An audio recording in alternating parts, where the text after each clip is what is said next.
زندگی یہ نہیں ہے کسی کی۔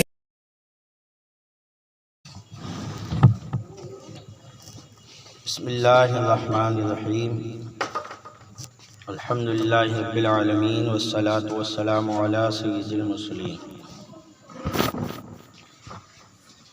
غزوہ مریسی یعنی ایک غزوہ تھا جس غزوے کا نام غزوہ مریسی ہے، اور اس کا دوسرا نام غزوہ بنی مصطلق بھی ہے۔ مریسی ایک مقام کا نام ہے جو مدینے سے 8 منزل دور ہے۔ قبیلہ خزاعہ کا ایک خاندان بنو مصطلق یہاں آباد تھا، اور اس قبیلے کا سردار حارث بن ضرار تھا۔ اس نے بھی مدینے پر فوج کشی کے لیے لشکر جمع کیا۔ جب یہ خبر مدینہ پہنچی تو 2 شعبان 5 ہجری کو حضور اقدس صلی اللہ علیہ وسلم مدینے پر حضرت زید بن حارثہ رضی اللہ عنہ کو اپنا خلیفہ بنا کر لشکر کے ساتھ روانہ ہوئے۔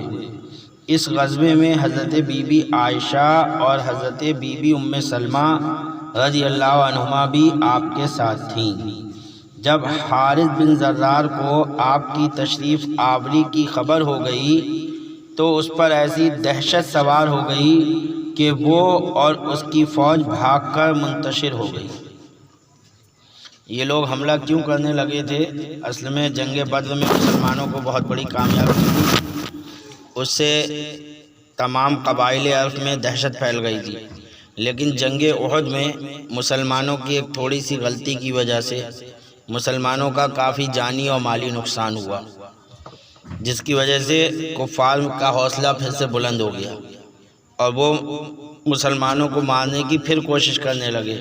تو جو ہے یہ لوگ بھی مدینے پہ چڑھائی کی کوشش کر رہے تھے، لیکن کوشش ہی کر رہے تھے تو اللہ کے رسول صلی اللہ علیہ وسلم خود لشکر لے کر ان کی طرف روانہ ہو گئے، جس سے وہ لوگ گھبرا کر وہاں سے بھاگ کھڑے ہوئے۔ خود مریسی کے باشندوں نے لشکر اسلام کا سامنا کیا تو وہ تو بھاگ گئے، لیکن جو وہاں کے رہنے والے لوگ تھے انہوں نے مسلمانوں کا سامنا کیا اور جم کر مسلمانوں پر تیر برسانے لگے، لیکن جب مسلمانوں نے ایک ساتھ مل کر حملہ کر دیا تو 10 کفار مارے گئے اور 1 مسلمان بھی شہادت سے سرفراز ہوئے۔ باقی سب کفار گرفتار ہو گئے، جن کی تعداد 700 بھی سے زائد تھی، یعنی 700 سے زیادہ کافروں کو گرفتار کر لیا گیا۔ 2000 اونٹ اور 5000 بکریاں مال غنیمت میں صحابہ اکرام کے ہاتھ آئیں۔ غزوہ مریسی جنگ کے اعتبار سے تو کوئی خاص اہمیت نہیں رکھتا، مگر اس جنگ میں بعض ایسے اہم واقعات درپیش ہو گئے کہ یہ غزوہ تاریخ نبوی کا ایک بہت ہی اہم اور شاندار عنوان بن گیا ہے۔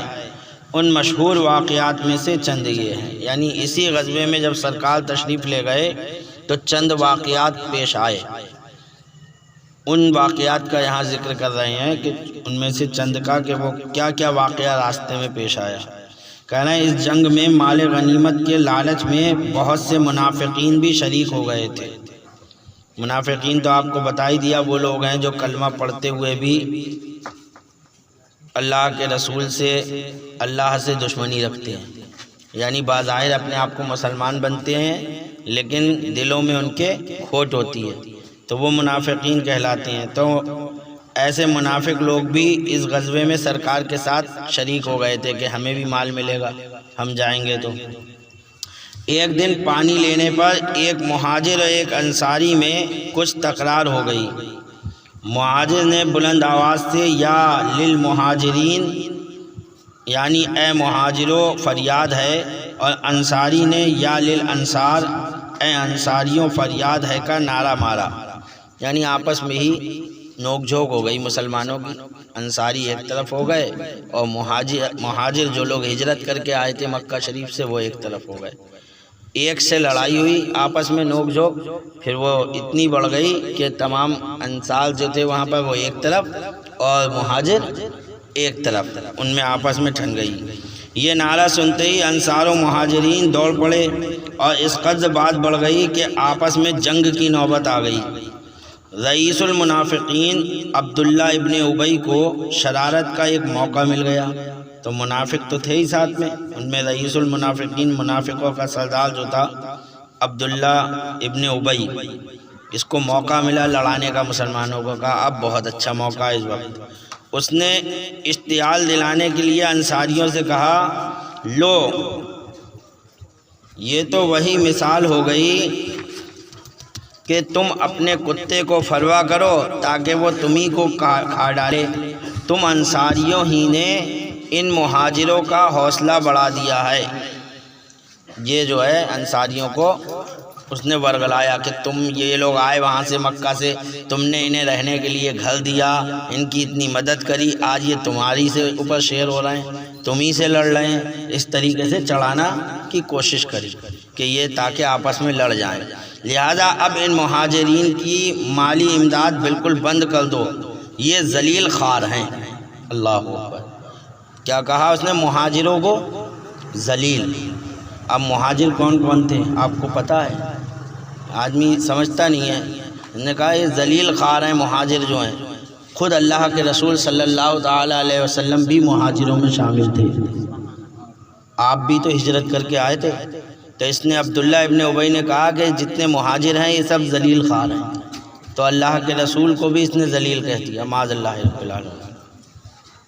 یہ سب ذلیل خوار ہیں اور ہم انصار عزت دار ہیں، اگر ہم مدینہ پہنچے تو یقیناً ہم ان ذلیل لوگوں کو مدینہ سے نکال باہر کر دیں گے۔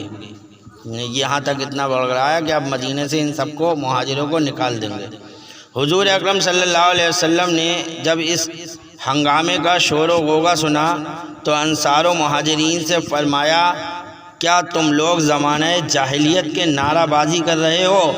جمال نبوت دیکھتے ہی انصار و مہاجرین برف کی طرح ٹھنڈے پڑ گئے، سرکار کا چہرہ دیکھتے ہی سب خاموش ہو گئے، اور رحمت عالم صلی اللہ علیہ وسلم کے چند فقروں نے محبت کا ایسا دریا بہا دیا کہ پھر انصار و مہاجرین شیر و شکر کی طرح گھل مل کر رہنے لگے۔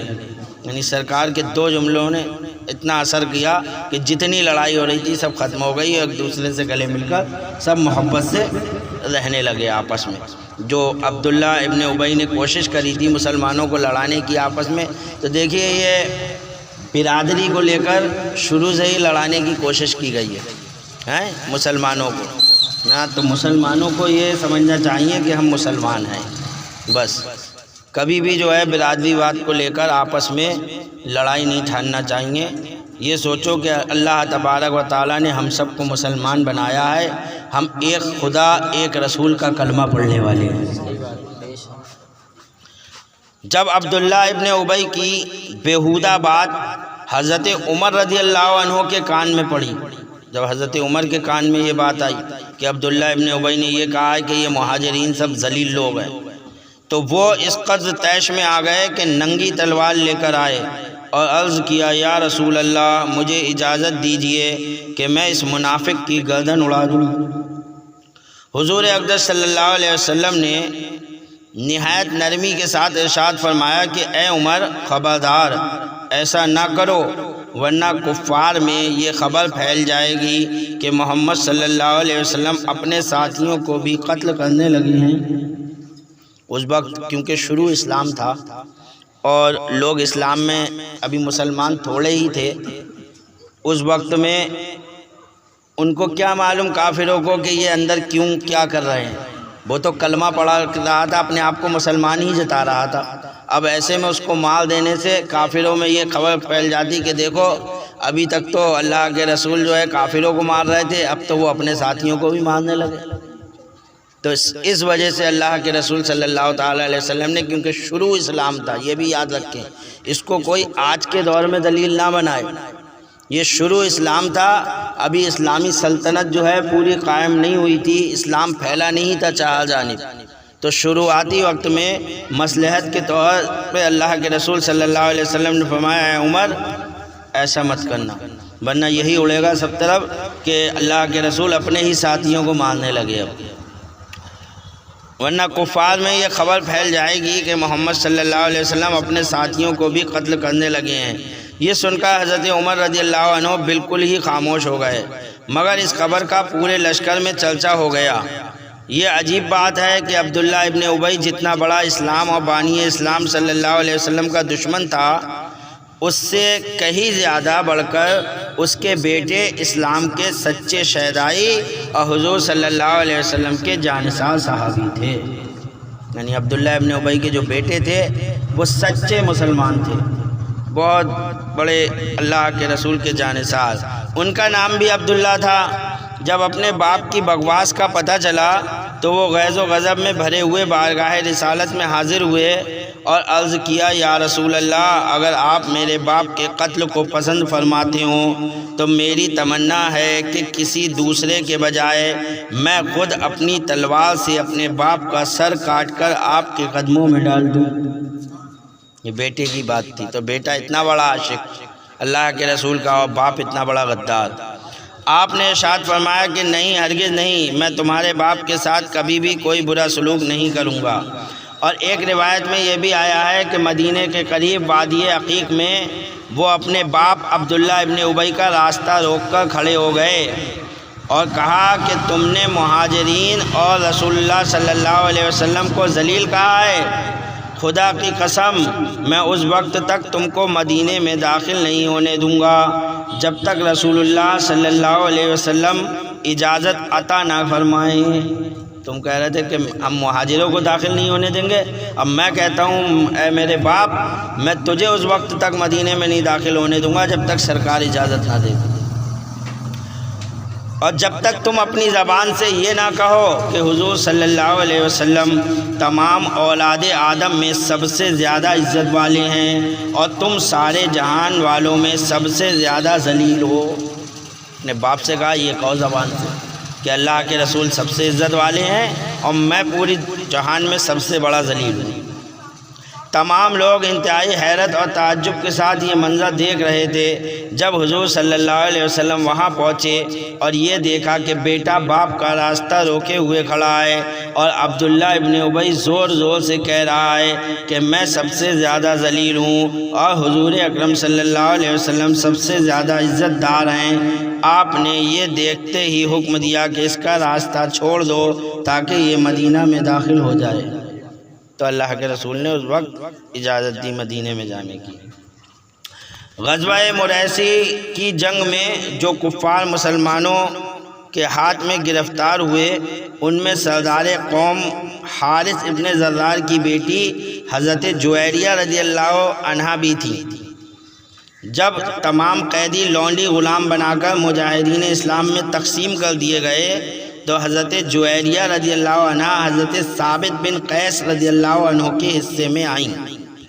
انہوں نے حضرت جویریہ رضی اللہ عنہ سے یہ کہہ دیا کہ تم مجھے اتنی رقم دے دو تو میں تمہیں آزاد کر دوں گا۔ حضرت جویریہ رضی اللہ عنہ کے پاس کوئی رقم نہیں تھی۔ وہ حضور صلی اللہ علیہ وسلم کے دربار میں حاضر ہوئیں اور عرض کیا کہ یا رسول اللہ، میں اپنے قبیلے کے سردار حارث بن زرار کی بیٹی ہوں اور میں مسلمان ہو چکی ہوں۔ یہ بھی کہا کہ میں نے کلمہ پڑھ لیا ہے، اسلام میں داخل ہو گئی ہوں، میں مسلمان ہو چکی ہوں۔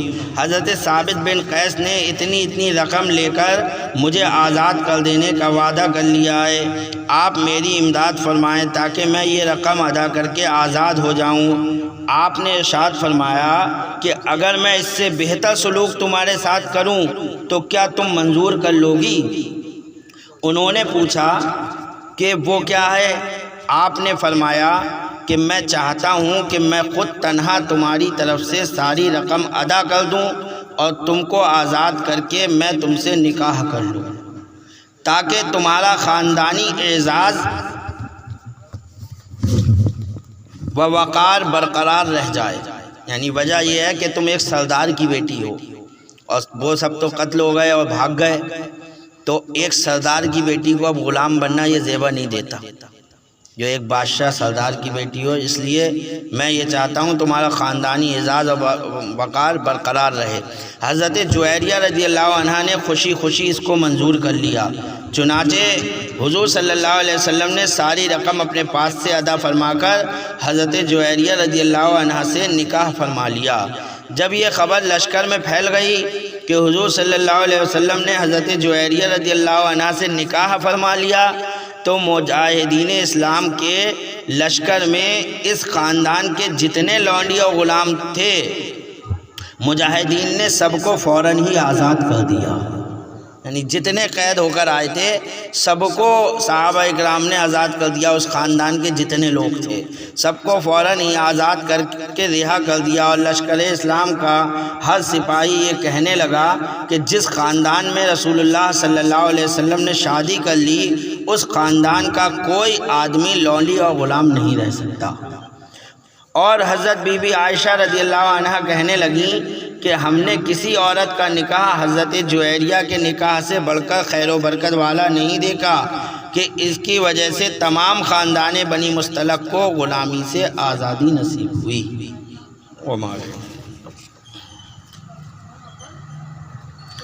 حضرت جویریہ رضی اللہ عنہا کا اصلی نام برہ تھا، حضور صلی اللہ علیہ وسلم نے اس نام کو بدل کر جویریہ نام رکھا تھا۔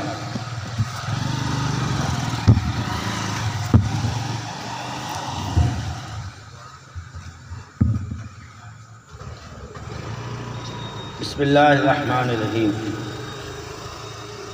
ام المومنین حضرت صدیقہ بنت صدیق محبوبہ محبوب رب العالمین جل وعلا وصلی اللہ تعالی علیہ وآلہ وسلم پر معاذ اللہ تہمت ملعون افک سے اپنی ناپاک زبان آلودہ کرنے والا قطعاً یقیناً کافر مرتد ہے۔ یعنی ابھی آئے گا یہی سیرت مصطفیٰ میں، اسی غزوے میں حضرت عائشہ ساتھ میں تھی نا، تو حضرت عائشہ پیچھے رہ گئی تھی کسی حاجت کی وجہ سے اور قافلہ نکل گیا تھا۔ تو بعد میں جو پیچھے ایک صحابی چلا کرتے تھے کہ لشکر میں اگر کوئی چیز کسی کی گر گئی ہے، کچھ رہ گیا ہے، تو وہ پیچھے سے دیکھتے ہوئے آتے تھے تو وہ اسے اٹھا لیتے تھے۔ تو وہ جب پیچھے سے آ رہے تھے تو انہوں نے دیکھا کہ ایک عورت بیٹھی ہوئی ہے اور لشکر تو جا چکا ہے، تو جب دیکھا تو وہ حضرت عائشہ تھی، تو وہ حضرت عائشہ کو ساتھ لے کر آ گئے۔ تو لوگوں نے ان کے اوپر تہمت لگا دی، حضرت عائشہ کے اوپر غلط تہمت لگائی۔ تو اسی کا ذکر ہے کہ اگر کوئی حضرت عائشہ کے اوپر یہ تہمت لگائے گا تو وہ کافر ہو جائے گا۔ ایسی تہمت کیوں؟ جب تہمت لگائی تو اللہ تعالیٰ نے قرآن میں ان کی پاکی کا ذکر فرمایا۔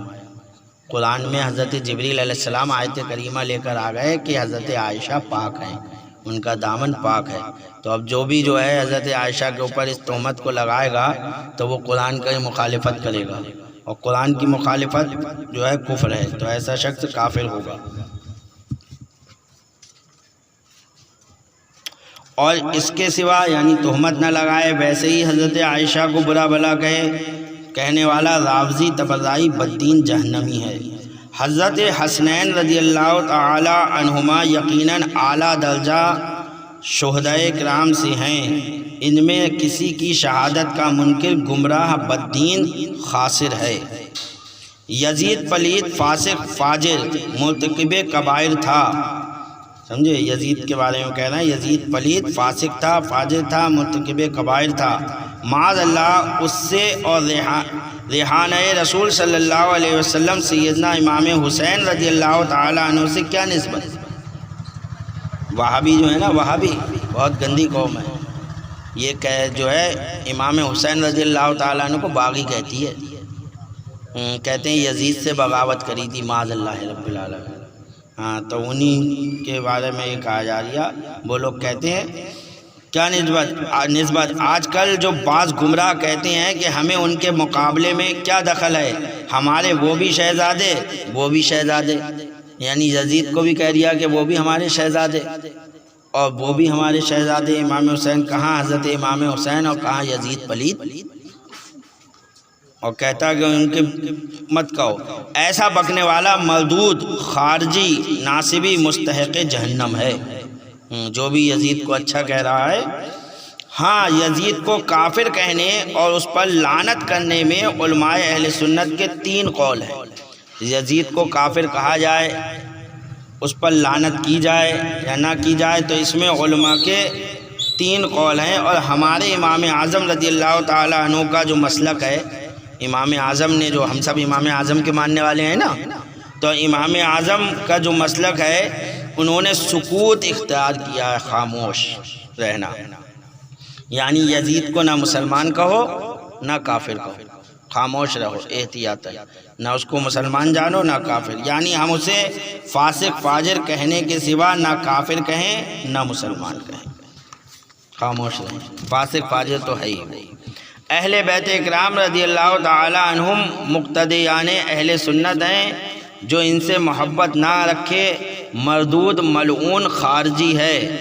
ام المومنین خدیجۃ الکبریٰ و ام المومنین عائشہ صدیقہ و حضرت سیدہ رضی اللہ تعالی عنہن قطعی جنتی ہیں، اور انہیں اور بقیہ بناتے مکرمات و ازواج مطہرات رضی اللہ تعالی عنہن کو تمام صحابیات پر فضیلت ہے۔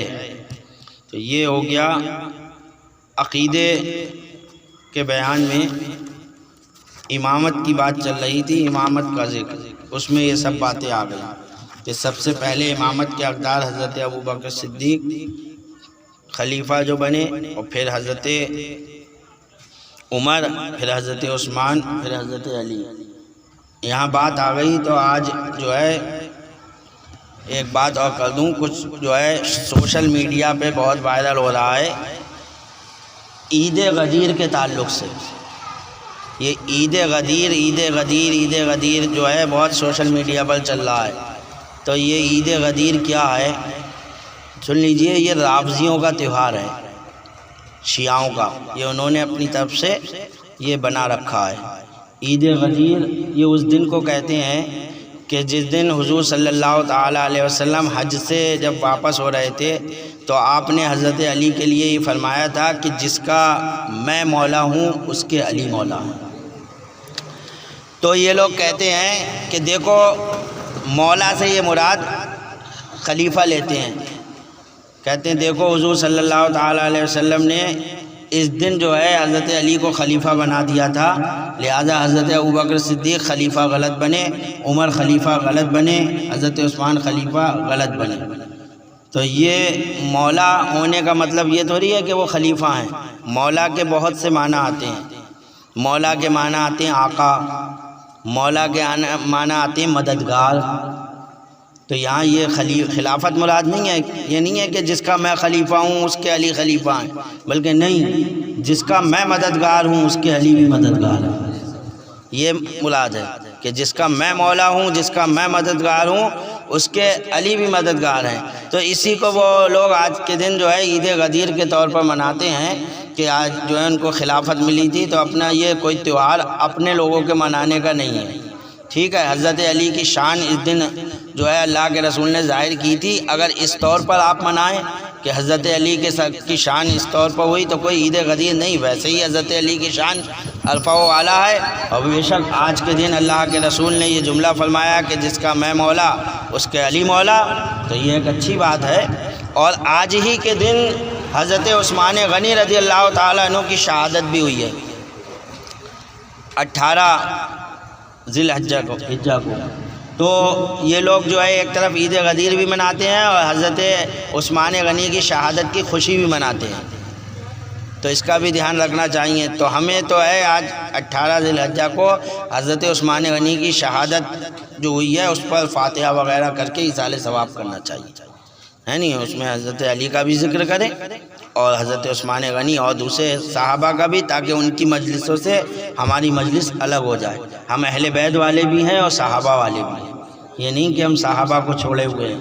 تو حضرت علی کا ذکر کیجئے، چرچا کیجئے۔ بے شک سرکار نے یہ فرمایا کہ جس کا میں مولا اس کے علی مولا، لیکن اس سے یہ مراد نہیں ہے کہ حضرت علی جو ہے پہلے خلیفہ ہو گئے، آپ چوتھے ہی خلیفہ تھے، اور یہی صحیح ہے۔ وما علینا الا البلاغ۔